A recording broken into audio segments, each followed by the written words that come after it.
Exercise 1.3 solve करने के लिए हमको थ्योरम 1.3 की नॉलेज होनी जरूरी है। तो थ्योरम 1.3 कहती है let p be a prime number if p divides a square then p divides a where a is a positive integer. ठीक है, तो अगर p a स्क्वायर को डिवाइड करता है तो ये कंपलसरी है कि p a को भी डिवाइड करेगा। अब ये हो कैसे रहा है, इस थ्योरम में हम यही सीखने वाले हैं। ठीक है, तो हम सपोज कर लेते हैं कि a के जो प्राइम फैक्टराइजेशन है, अगर एक इंटीजर है तो इसके प्राइम फैक्टराइजेशन होंगे। ठीक है, तो प्राइम फैक्टराइजेशन क्या है, p1 ये है इंटू p2, ये पहला प्राइम नंबर है, ये दूसरा प्राइम नंबर है, ये तीसरा प्राइम नंबर है, ऐसे ही सो ऑन, ये सब मल्टीप्लीकेशन में होंगे pn।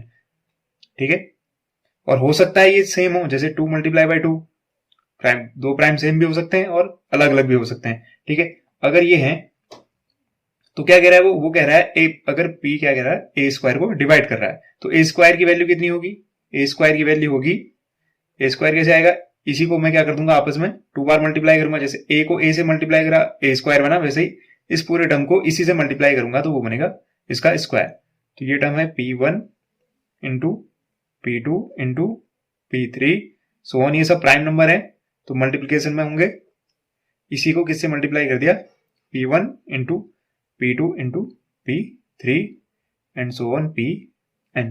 ठीक है, तो वो कहता है अगर p a स्क्वायर को डिवाइड कर रहा है तो कंपलसरी है वो a को भी डिवाइड करेगा।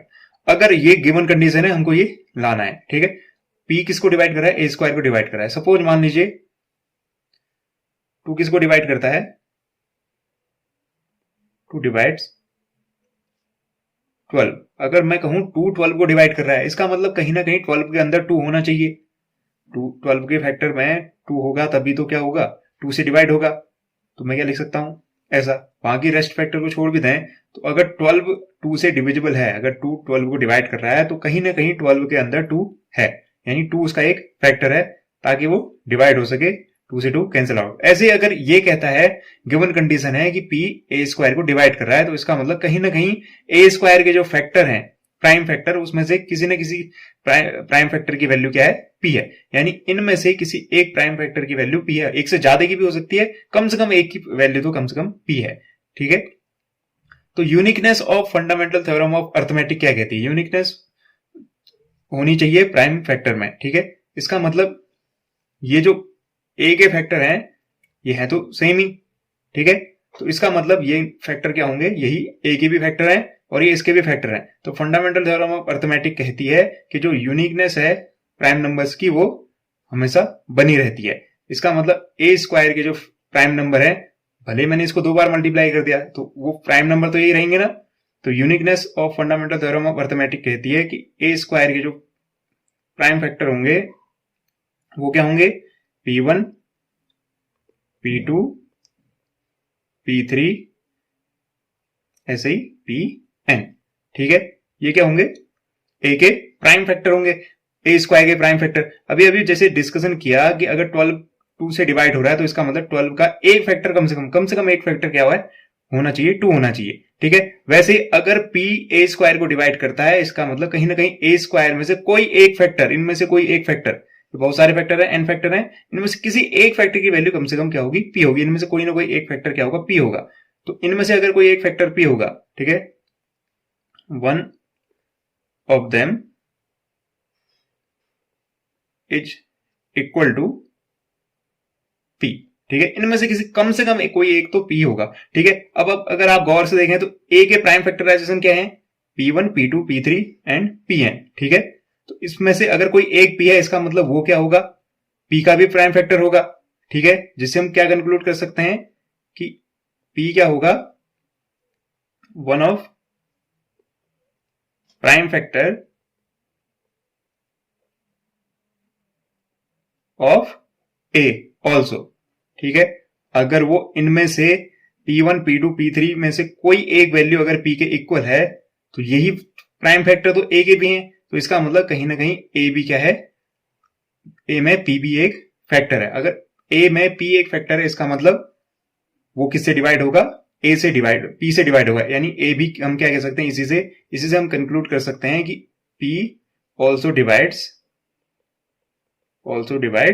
ए, ठीक है, क्योंकि पी ए के प्राइम फैक्टर में से एक फैक्टर है, तो इसका मतलब ए भी पी से डिवाइड होगा। ठीक है, ये आया कैसे, हल्का सा रिवाइज कर लेते हैं। हमने सपोज किया कि लेट जो प्राइम फैक्टर है, प्राइम फैक्टराइजेशन ऑफ ए वो क्या है, P1 P2 P3, ये सब मल्टीप्लीकेशन में है। ठीक है, तो ए स्क्वायर के प्राइम फैक्टर क्या होंगे, इन दोनों को ए स्क्वायर किया तो प्राइम फैक्टर भी आपस में मल्टीप्लाई हो जाएंगे। फंडामेंटल थ्योरम ऑफ अर्थमेटिक क्या कहती है, uniqueness fundamental theorem of arithmetic कहती है कि प्राइम फैक्टर हमेशा यूनिक होते हैं। इसका मतलब भले आप इसको 2 बार मल्टीप्लाई कर लें, लेकिन जो प्राइम नंबर होंगे वो तो सेम रहेंगे। इसका मतलब P1 P2 P3 क्या होंगे, सब सेम होंगे। अब बात आई, गिवन कंडीशन है कि P किसको डिवाइड करता है, ए स्क्वायर को डिवाइड करता है। कोई नंबर किसी नंबर को डिवाइड कर रहा है, इसका मतलब कहीं ना कहीं उस नंबर के अंदर वो नंबर है, उसका एक फैक्टर है। अगर 2 से 12 डिवाइड हो रहा है तो 12 के अंदर 2 एज ए फैक्टर होगा। ठीक है, अगर ए स्क्वायर पी से डिवाइड हो रहा है, इसका मतलब ए स्क्वायर के अंदर कोई ना कोई फैक्टर, उसके जितने भी फैक्टर है उनमें से कम एक फैक्टर क्या होगा, पी होगा। तो one of them is equal to P. ठीक है, तो इनमें से कोई एक फैक्टर पी होगा। अब यही फैक्टर एक्चुअल में ए के भी हैं, तो ए का कोई फैक्टर पी के इक्वल है, इसका मतलब ए भी किससे डिवाइड हो जाएगा, पी से डिवाइड हो जाएगा। तो यही है थ्योरम 1.3, जिसकी हेल्प से हम एक्सरसाइज 1.3 सॉल्व करने वाले हैं।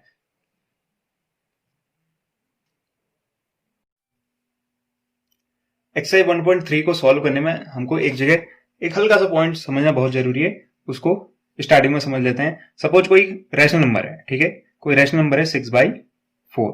ये रैशनल नंबर है क्योंकि पी बाई क्यू के फॉर्म में लिखा जा सकता है। लेकिन रैशनल नंबर है तो इन दोनों में देखिए, क्या मैं इसको सिंप्लीफाई कर सकता हूं? सिंप्लीफाई करने का मतलब इसको मैं 2 से डिवाइड कर सकता हूं, दोनों नंबरों को 2 से डिवाइड कर दूंगा तो ये बनेगा 3/2। अब जो फॉर्म बनी, सिंपलेस्ट फॉर्म जो बनी, वो क्या है, को प्राइम नंबर है। ठीक है, 3 और 2 को प्राइम है, यानी इन दोनों के बीच में 1 के अलावा कोई भी कॉमन फैक्टर नहीं है। तो जो भी रैशनल नंबर है जिसको मैं पी वाई क्यू के फॉर्म में लिख सकता हूं, अगर मैं उसको उसके जो कॉमन फैक्टर है, जैसे 6 और 4 था, इनके बीच में कॉमन फैक्टर था 2, अगर मैं इन दोनों नंबरों को 6 कॉमन फैक्टर से डिवाइड कर दूं तो तब जो फॉर्म बनती है वो क्या बनती है, उसमें जो नंबर होते हैं वो होते हैं को प्राइम नंबर होते हैं। इसी का इस्तेमाल हम एक्सरसाइज 1.3 के क्वेश्चन को सॉल्व करने में करेंगे। हम वहां पे एज्यूम करेंगे कि कोई रैशनल नंबर है, कोई रैशनल नंबर है तो हम उसको क्या मान सकते हैं, उसको हम लिख सकते हैं कि ये नंबर क्या है, पी बाई क्यू के फॉर्म में लिखा जा सकता है। अगर कि कोई नंबर पी बाई क्यू के फॉर्म में लिखा जा सकता है तो वो क्या होता है, रैशनल नंबर होता है। अब अगर उसमें पी बाई क्यू के फॉर्म में लिख तो गया, लेकिन अगर उन दोनों के बीच में कोई 1 के अलावा भी कोई और कॉमन फैक्टर है तो हमको क्या करना पड़ेगा, उससे डिवाइड करना पड़ेगा उस कॉमन फैक्टर से। तब जो एक नई फॉर्म आएगी वो क्या होंगे, को प्राइम नंबर होंगे। ए और बी दो को प्राइम नंबर हैं। ठीक है, तो इन दो को प्राइम नंबर के बीच में कुछ भी कॉमन फैक्टर नहीं होगा।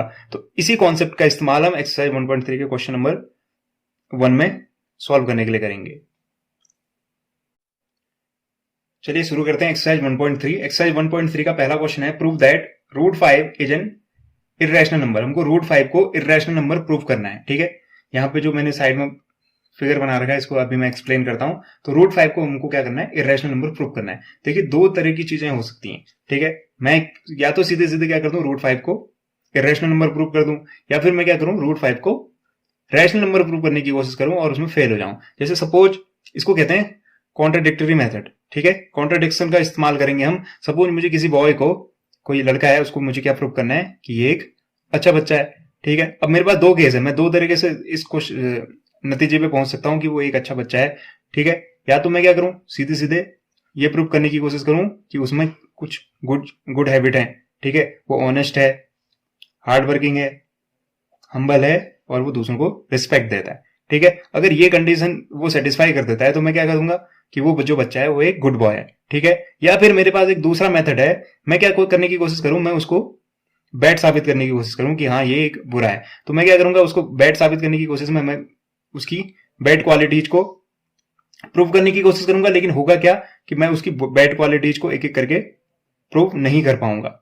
ठीक है, अगर मैं उसको बुरा साबित नहीं कर पाया, इसका मतलब वो क्या था, अच्छा था। तो इसको कहते हैं कॉन्ट्राडिक्शन मेथड। हमने जो एज्यूम किया और हम उसको रिजल्ट आने में फेल हो गए, तो हम क्या कहते हैं, हमारा जो एजम्पशन था वो था गलत। इसका मतलब उसका उल्टा सही होगा। अगर मैं उसको बुरा साबित करने की कोशिश में फेल हो गया, इसका मतलब वो क्या था?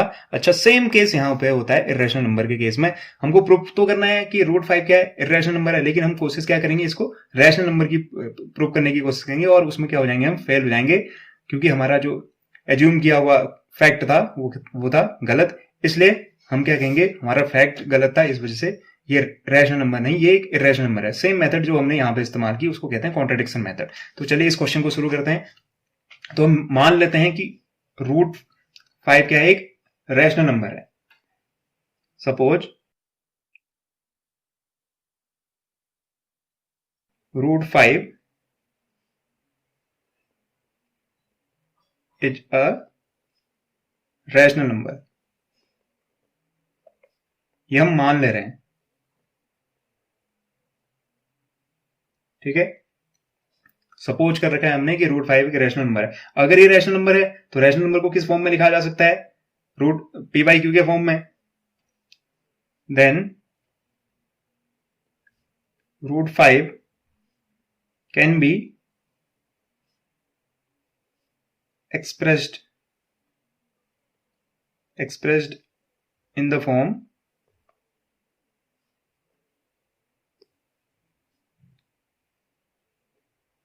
p अपॉन q, ठीक है। तो मैं अगर ये रैशनल नंबर है तो इसको p बाई क्यू के फॉर्म में लिखा जा सकता है, जहां p और q क्या होंगे? Where p and q are coprime. Integer ही हैं ये, p और q इंटीजर ही हैं, लेकिन ऐसे इंटीजर हैं जिनके बीच में 1 के अलावा कोई भी कॉमन फैक्टर नहीं है, और साथ ही साथ q की वैल्यू 0 नहीं होनी चाहिए, नहीं तो ये जो रैशनल नंबर है वो नॉट डिफाइन हो जाएगा, ठीक है। तो अगर ऐसा कुछ है तो रूट 5 किसके इक्वल है? p बाई क्यू के इक्वल है, क्योंकि रैशनल नंबर को p बाई क्यू के फॉर्म में लिखा जा सकता है, और रूट 5 तो रैशनल नंबर है। इसका मतलब मैं रूट 5 को क्या लिख सकता हूं? p अपॉन q, जहां p और q को प्राइम इंटीजर्स हैं, ठीक है। इन दोनों के बीच में 1 के अलावा कोई भी कॉमन फैक्टर नहीं है। क्या किया होगा? स्टार्टिंग में हमने a अपॉन b माना होगा, ठीक है, लेकिन a और b क्या है? तो इंटीजर है, तो उनके बीच में जो कॉमन फैक्टर था उससे हमने जब डिवाइड किया तो हमारे पास दो नए इंटीजर आए जो को प्राइम इंटीजर है, ठीक है। अब अगर ऐसा कुछ है तो मैं इसको क्या लिख सकता हूं? स्क्वायरिंग कर सकता हूं दोनों साइड, स्क्वायरिंग बोथ साइड्स। दोनों तरफ अगर मैं इसको स्क्वायरिंग कर दूं तो मुझे रिजल्ट क्या मिलेगा? रूट 5 क्या किस में कन्वर्ट हो जाएगा? रूट 5 का square equal to P square upon Q square. इसको सॉल्व करके क्या आएगा? रूट 5 बन जाएगा आपका 5, ये बन जाएगा पी स्क्वायर, और ये बन जाएगा क्यू स्क्वायर। तो यहां से अगर मैं पी स्क्वायर की वैल्यू निकालना चाहूं तो वो क्या बन जाएगी? ये क्यू स्क्वायर जो है वो डिवाइड में है, तो दूसरी तरफ जाके वो पी 5 से मल्टीप्लाई हो जाएगा, तो पी स्क्वायर इक्वल टू आएगा 5 क्यू स्क्वायर, ठीक है। तो पी स्क्वायर इक्वल टू आएगा 5 इंटू क्यू स्क्वायर। तो पी स्क्वायर की वैल्यू कितनी आई? 5 क्यू स्क्वायर। अब मुझे क्या दिख रहा है? मुझे ये दिख रहा है पी स्क्वायर में 5 मल्टीपल में क्यू स्क्वायर है, यानी 5 पी स्क्वायर का एक फैक्टर तो क्या है? 5 है। अगर p का एक फैक्टर 5 है, पी स्क्वायर का एक फैक्टर 5 है, तो इसका मतलब मैं क्या कह सकता हूं? पी स्क्वायर किससे डिविजिबल होगा? डिवाइड हो सकता है, 5 से डिवाइड हो सकता है।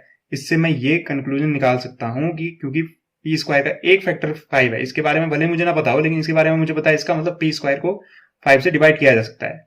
5 डिवाइड्स पी स्क्वायर।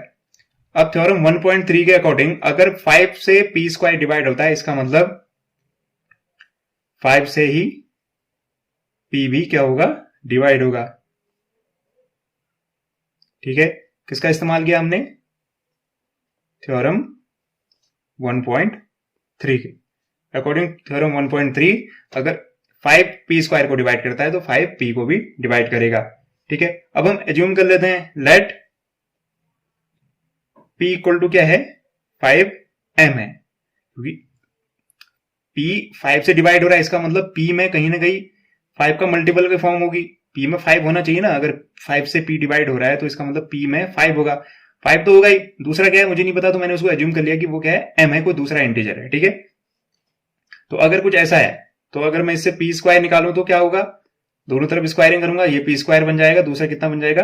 5 का स्क्वायर 25, m का स्क्वायर m स्क्वायर, ठीक है।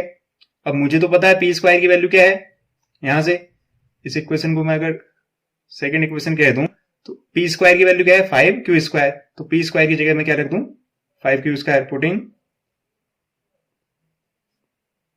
Value of P square from equation second. ठीक है, ये इक्वेशन फर्स्ट थी। तो पी स्क्वायर की वैल्यू अगर मैं सेकेंड इक्वेशन से पुट करूं वो है 5q²। ठीक है, तो पी स्क्वायर की जगह मैंने लिखा 5q² इक्वल की जगह इक्वल, 25 की जगह 25, एम स्क्वायर की जगह एम स्क्वायर। तो अब इसको आप सॉल्व करोगे, ये 5 पहुंचेगा इसके नीचे, यहां मल्टीप्लाई में, उधर जाके डिवाइड में। तो मैं लिख सकता हूं q² equal to 25 M square upon 5। ठीक है, जिसको आप सॉल्व करेंगे तो आपको रिजल्ट क्या मिलेगा, आपको मिलेगा q² equal to 5m square. ठीक है, ये सेम केस हो गया जैसे यहां पे P square equal to 5q² था, यहां पे q² इक्वल टू 5m²। मेरे को क्या दिख रहा है, मुझे ये दिख रहा है जो q² है वो क्या है 5 के मल्टीपल के फॉर्म में। अगर q² 5 के मल्टीपल के फॉर्म में, इसका मतलब मैं क्या कह सकता हूं, मैं इससे कंक्लूजन निकाल सकता हूं कि q² क्या है 5 से डिवाइड होगा। इससे मैं कह सकता हूं 5 डिवाइड्स q²। अगर 5 से q² डिवाइड हो रहा है, सेम केस यहां जैसे 5 से p² डिवाइड हो रहा था, तो थ्योरम 1.3 क्या कहती है, थ्योरम 1.3 कहती है कि 5 से p भी डिवाइड होगा। वैसे ही 5 से अगर q² डिवाइड हो रहा है तो 5 से ही q भी डिवाइड होगा। तो हम क्या कह सकते हैं,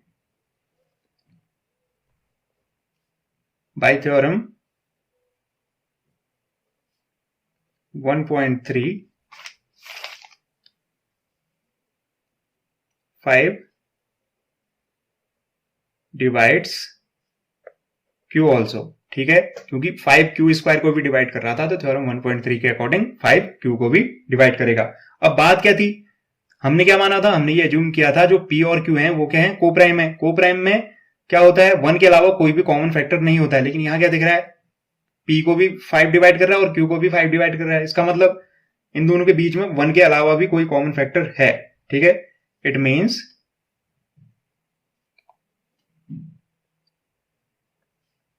5 is a common factor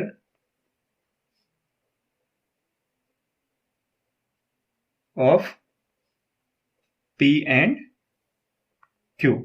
लेकिन हमने क्या माना था, P और Q क्या है, कोप्राइम है।